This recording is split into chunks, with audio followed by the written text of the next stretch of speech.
मैं बनना चाहूँ जैसा पर शायद सपनों में, मैं उड़ना चाहूँ जैसा पर शायद सपनों में।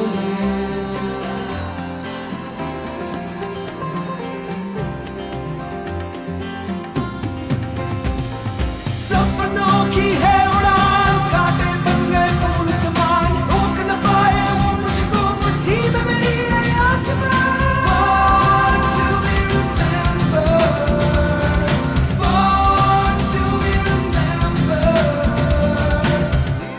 श्रोताओं, फिर से एक बार स्वागत करते हैं हम आपका अपने programme born to be remember में। दोस्तों, आप सुन रहे हैं कार्यक्रम बॉर्न टू बी रिमेम्बर और आज यानी 23 अप्रैल को मनाया जाता है वर्ल्ड बुक डे, या इसे कई जगहों पर world book and copyright day के रूप में भी मनाते हैं। यूनेस्को के द्वारा ऑर्गेनाइज किया जाने वाला वर्ल्ड बुक डे प्रमोट करता है रीडिंग को, पब्लिशिंग और कॉपीराइट को। वर्ल्ड बुक डे को पहली बार सेलिब्रेट किया गया था 23 अप्रैल 1995 को। और चलिए अब बात करते हैं उन पर्सनालिटीज की जिनका आज जन्मदिन है।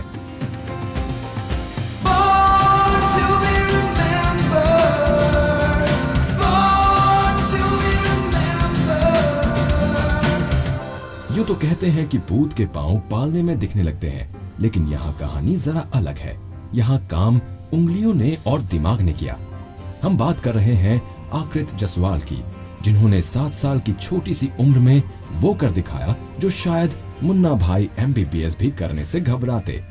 आकृत ने छोटी सी उम्र में एक 8 साल की बच्ची की सक्सेसफुल सर्जरी परफॉर्म की और ये मेडिकल साइंस के इतिहास में एक चमत्कार है। 11 साल की उम्र के बच्चे जहां स्कूल बंक करने और स्कूल से एब्सेंट होने के बहाने ढूंढते हैं, वहीं आकृत ने छोटी सी उम्र में medical college Punjab university join किया और उसी साल उन्हें लंदन के मशहूर इंपीरियल कॉलेज ने अपने यहाँ आमंत्रित किया। आज आकृत का IQ लेवल 143 है, जो किसी भी स्केल पे इस उम्र के बच्चों से कहीं ज्यादा है। करोड़ों की आबादी वाले भारत में ये अपने आप में किसी चमत्कार से कम नहीं। आकृत के पेरेंट्स कहते हैं कि उन्हें इस बात को समझने में देर नहीं लगी कि उनका बेटा स्पेशल है। उनकी माँ रेखा के शब्दों में आकृत बहुत जल्दी चीजों को सीखता है। जैसे ही वो शब्दों को पहचानना सीख गए, हमने उन्हें शब्दों को जोड़ना सिखाया और उन्होंने लिखना भी खुद से शुरू कर दिया। उस वक्त उनकी उम्र 2 साल रही होगी। 5 साल की उम्र तक आते आते उन्हें स्कूल में दाखिला मिल गया और उसके अगले साल ही उन्होंने स्कूल में मैथ्स और इंग्लिश की क्लासेस लेनी शुरू कर दी। आप सोचकर हैरान हो रहे होंगे, इस उम्र में तो बच्चे सिर्फ लफ्जों को जोड़ना सीख पाते हैं और यहाँ आकृत शेक्सपियर तक को पढ़कर समझ चुके थे। लेकिन आकृत की रुचि मेडिकल टेक्स्ट बुक्स में ज्यादा थी। एक पैशन, एक जुनून, और यही पैशन जिसे देखकर वहां के लोकल डॉक्टर्स ने उन्हें अपने साथ सर्जरी में भी बैठने की इजाजत दे दी। उस वक्त उनकी उम्र 6 साल की थी और यहीं से उनकी रुचि ने विस्तार रूप ले लिया। मेडिकल साइंस और सर्जरी के बारे में जो भी लेख, जर्नल्स, किताबें मिली, उन्होंने पढ़ ली। इसे एक बच्चे की जिज्ञासा कहिए या कुछ और, मगर जब 7 साल की उम्र में एक गरीब परिवार ने उनके हुनर के बारे में सुना तो उनसे पूछा कि क्या वो उनकी बेटी की सर्जरी करेंगे। उस परिवार के पास देने के लिए कुछ नहीं था। आकृत ने बिना पैसे लिए एक कामयाब सर्जरी की और ये आज तक एक परियों की कहानी सा लगता है। आकृत कहते हैं कि उनके पास हजारों मेडिकल आइडियाज हैं, मगर वो अभी सिर्फ कैंसर की क्योर की ओर तवज्जो दे रहे हैं। वो कहते हैं कि उन्होंने अपनी रिसर्च से एक कॉन्सेप्ट डेवलप किया है जिसे ओरल जीन थेरेपी कहते हैं, and he is working on that mechanism. Aakrit, जो इस वक्त जूलॉजी, बॉटनी और केमिस्ट्री में बैचलर्स कर रहे हैं, कहते हैं कि एक दिन उन्हें उम्मीद है कि वो हार्वर्ड यूनिवर्सिटी से पढ़ाई कर सकेंगे। सो Akrit, best of luck to you, and we hope you continue to progress in bringing better medical cure to the world. Born to be remembered, born to be remembered. हम जब physics की बात करते हैं तो हम एल्बर्ट आइंस्टीन को याद रखते हैं, मगर शायद मैक्स प्लैंक के योगदान का जिक्र भी नहीं करते, जिन्होंने थियोरेटिकल फिजिक्स को नए आयाम दिए और इसके लिए उन्हें 1918 में नोबेल प्राइज इन फिजिक्स से नवाजा गया। जिन्हें क्वांटम थ्योरी का जन्मदाता कहा जाता है। आइंस्टीन की थ्योरी ऑफ रिलेटिविटी और प्लैंक की क्वांटम थ्योरी ने मिलकर आज मॉडर्न फिजिक्स को नई ऊंचाइयां दी हैं। मैक्स प्लैंक का पूरा नाम Max Karl Ernst Ludwig Planck है। इनका जन्म अप्रैल 23, 1858 में जर्मनी के कायल होल्स्टीन प्रांत में हुआ। इनके पिता पेशे से यूनिवर्सिटी ऑफ कायल में कॉन्स्टिट्यूशनल लॉ के प्रोफेसर थे, जो बाद में गॉटिंगन चले गए। 1867 में प्लैंक अपनी फैमिली के साथ म्यूनिक आ गए। यहां उनकी मुलाकात हर्मन म्यूलर से हुई, जो एक मैथमेटिशियन थे। म्यूलर ने प्लैंक को मैथमेटिक्स के साथ साथ एस्ट्रोनॉमी और मैकेनिक्स की शिक्षा दी। म्यूलर से ही उन्होंने पहली बार प्रिंसिपल ऑफ एनर्जी कंजर्वेशन को जाना और सीखा। ये शायद कम ही लोग जानते हैं कि मैक्स प्लैंक को संगीत में बहुत रुचि थी। उन्हें पियानो, ऑर्गन और चेलो बजाने में दक्षता हासिल थी, मगर उन्होंने म्यूजिक के ऊपर फिजिक्स को तरजीह दी। और शायद इसीलिए जब यूनिवर्सिटी ऑफ म्यूनिक के प्रोफेसर ने उनसे कहा कि इस फील्ड में तो सभी डिस्कवरी हो चुकी हैं और करने को कुछ नहीं बाकी, प्लैंक ने कहा कि वो कुछ नया खोजना नहीं चाहते, मगर वो इस फील्ड के फंडामेंटल्स को समझना चाहते हैं। मगर प्लैंक ने वो कर दिखाया जो शायद उस वक्त के फिजिसिस्ट्स ने सोचा तक नहीं था। क्वांटम थ्योरी, जिसको 2 हिस्सों में पब्लिश किया गया, थर्मोडायनेमिक्स 1897 और theory of heat radiation 1906। It is called the turning point in the history of physics. उनके इस योगदान के लिए उन्हें 1926 में foreign membership of the royal society से नवाजा गया और फिर 1928 में उन्हें सोसाइटी के कोपले मेडल से सम्मानित किया गया।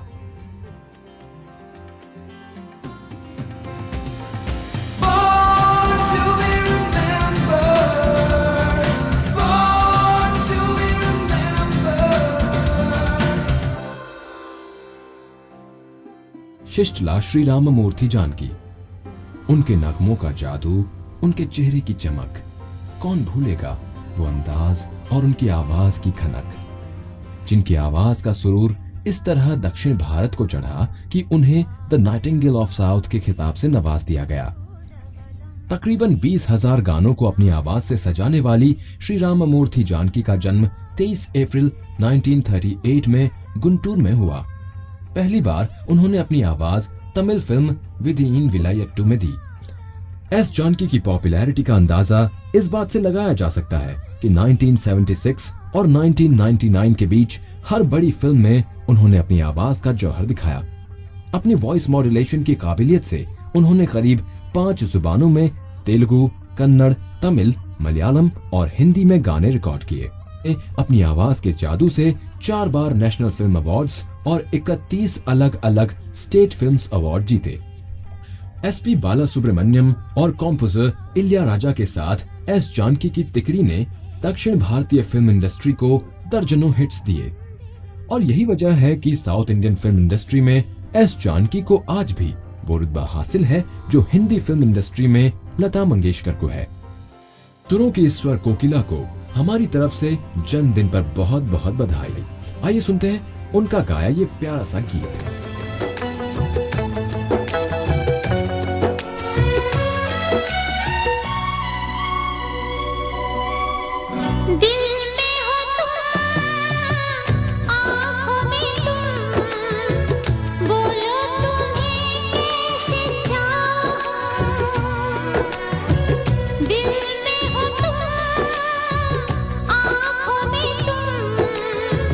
बोलो तुम्हें कैसे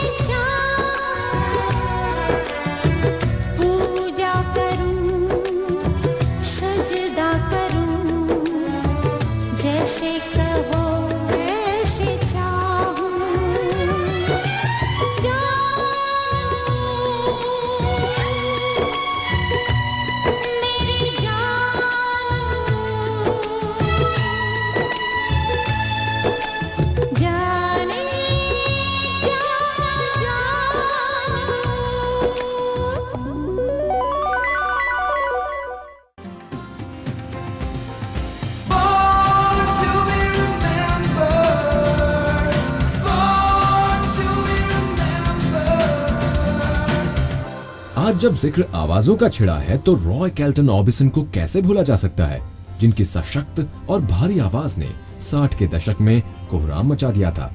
रॉय केल्टन ऑर्बिसन का जन्म 23 अप्रैल 1936 को अमेरिका के टेक्सास में हुआ। अपने करियर की शुरुआत ऑर्बिसन ने हाई स्कूल के वक्त रॉकेबली और कंट्री म्यूजिक से की। म्यूजिक से उनका लगाव 6 साल की उम्र से ही हो गया था, जब उनके 6वें जन्मदिन पर उनके फादर ने उन्हें गिटार गिफ्ट किया। और खुद ऑर्बिसन ने ये बात बाद में मानी कि उन्हें उसी वक्त ये महसूस हो गया था कि म्यूजिक ही उनकी जिंदगी है। पर ऑर्बिसन को इंतजार करना पड़ा। 1955 में जॉनी कैश के सजेशन पे वो सैम फिलिप से मिलने सन रिकॉर्ड्स गए। उस वक्त एल्विस प्रेस्ले और कैश सन रिकॉर्ड्स के अंडर सॉन्ग्स रिकॉर्ड करते थे। After listening to teen band, Philip signed contract और फिर ऑर्बिसन बिग ओ के नाम से मशहूर हुए। मगर सबसे बड़ी कामयाबी ऑर्बिसन को 1960 से 64 के बीच में मिली। मॉन्यूमेंट्स रिकॉर्ड्स के साथ उनके 22 गाने बिलबोर्ड टॉप 40 पर छाए रहे। डेविड लिंच की ब्लू वेलवेट में उनके गाए इन ड्रीम गाने को बहुत पॉपुलैरिटी हासिल हुई। उनके गाए गाने आज भी बहुत पॉपुलर हैं, जैसे only the lonely, crime and oh pretty woman. Walking down the street, pretty woman, the kind I like to meet, pretty woman. I don't believe you, you're not the truth.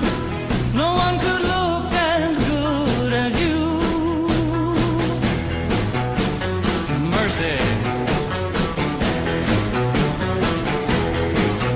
Pretty woman, won't you pardon me, pretty woman? I couldn't help but see, pretty woman. And you look lovely as can be. Are you lonely just like me?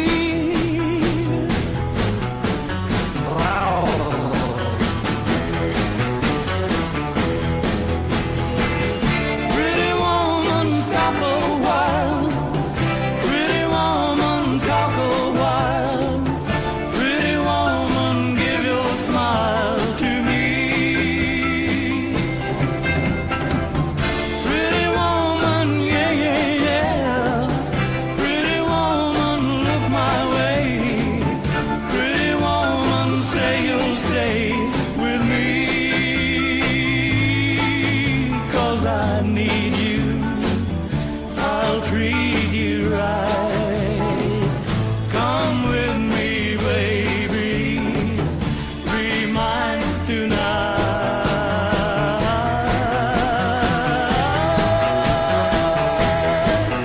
Pretty woman, don't walk on by. Pretty woman, don't make me cry. Pretty woman, don't walk away.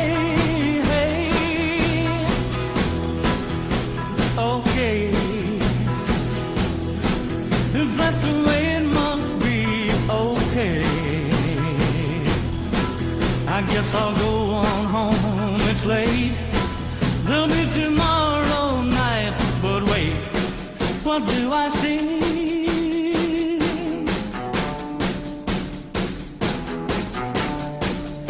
Is she walking back to me? Yeah, she's walking back to me. Oh, pretty woman. Music की सबसे जानी मानी पत्रिका rolling stones ने ऑर्बिसन को 100 greatest singers of all time में 13वां स्थान दिया। वहीं उसी पत्रिका ने उन्हें the greatest artist of all time में 37वें स्थान से नवाजा।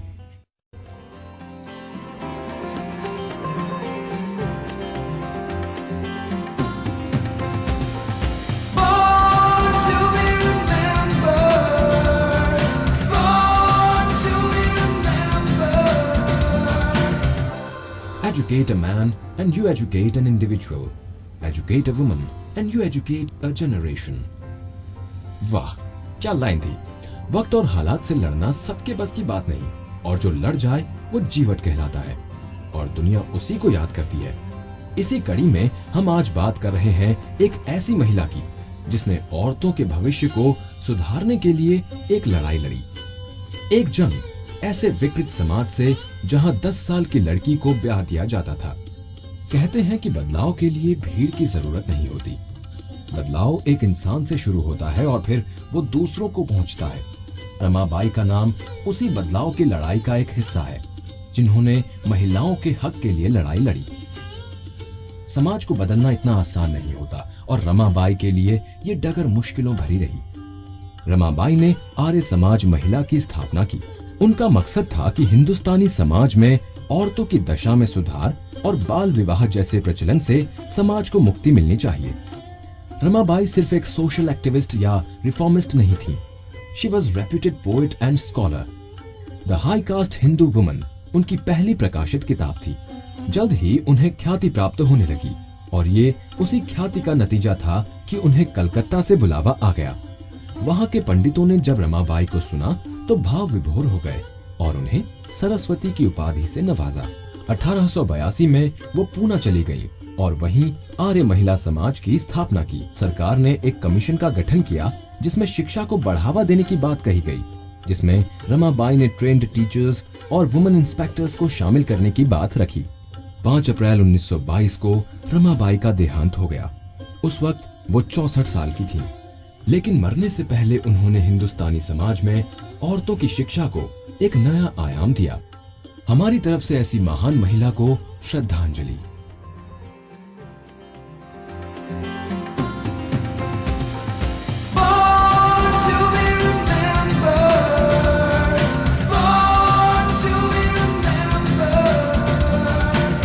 हम आम इंसान अक्सर जब कल्पना के समंदर में गोता लगाते हैं तो खुद को उन लोगों से जोड़ने की कोशिश करते हैं जिन्होंने इस दुनिया में अपना एक अलग मकाम बनाया है।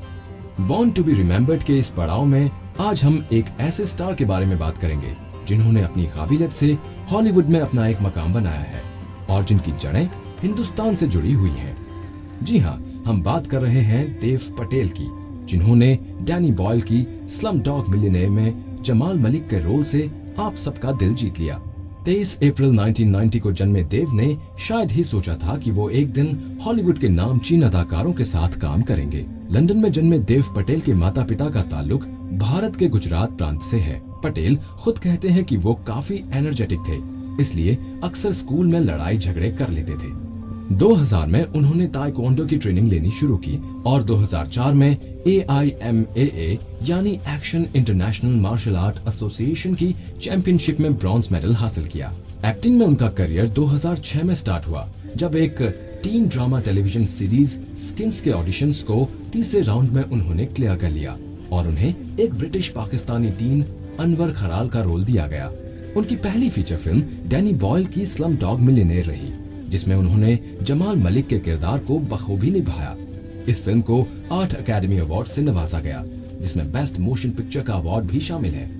पटेल अब तक the last Airbender, the best exotic marigold hotel और अबाउट चेरी जैसी फिल्मों में काम कर चुके हैं। देव पटेल को हमारी तरफ से उनके करियर के लिए बेस्ट ऑफ लक और उम्मीद करते हैं कि वो हॉलीवुड और बॉलीवुड में यूं ही काम करते रहेंगे। आजा आजा जिंद शामी आने के तले, आजा जरी वाले नीले आसमाने के तले। जय हो, जय हो। आजा आजा जिंद शामी आने के तले, आजा जरी वाले नीले आसमाने के तले। जय हो, जय हो, जय हो।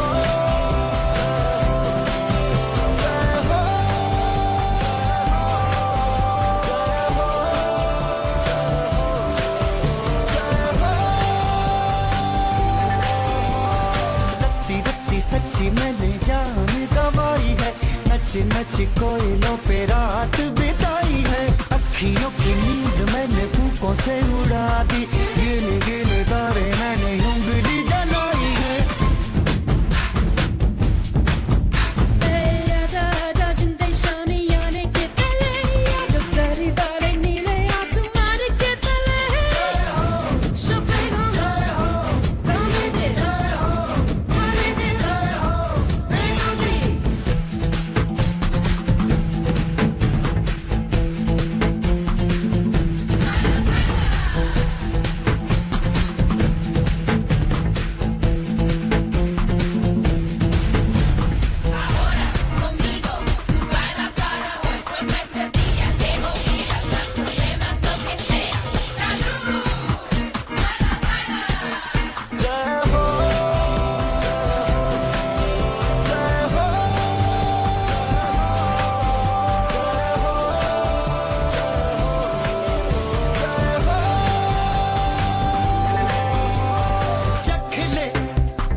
आज के एपिसोड में बस इतना ही।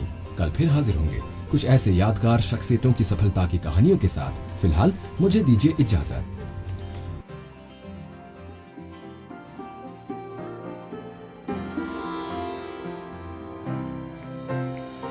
मैं बनना चाहूँ जैसा पर शायद सपनों में, मैं उड़ना चाहूँ जैसा पर शायद सपनों में।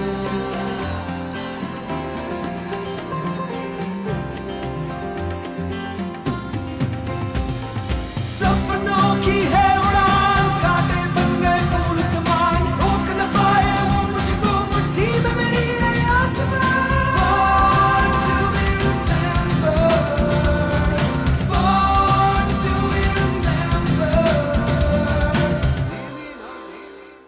इस कार्यक्रम के कार्यकारी निर्माता जैनेंद्र सिंह,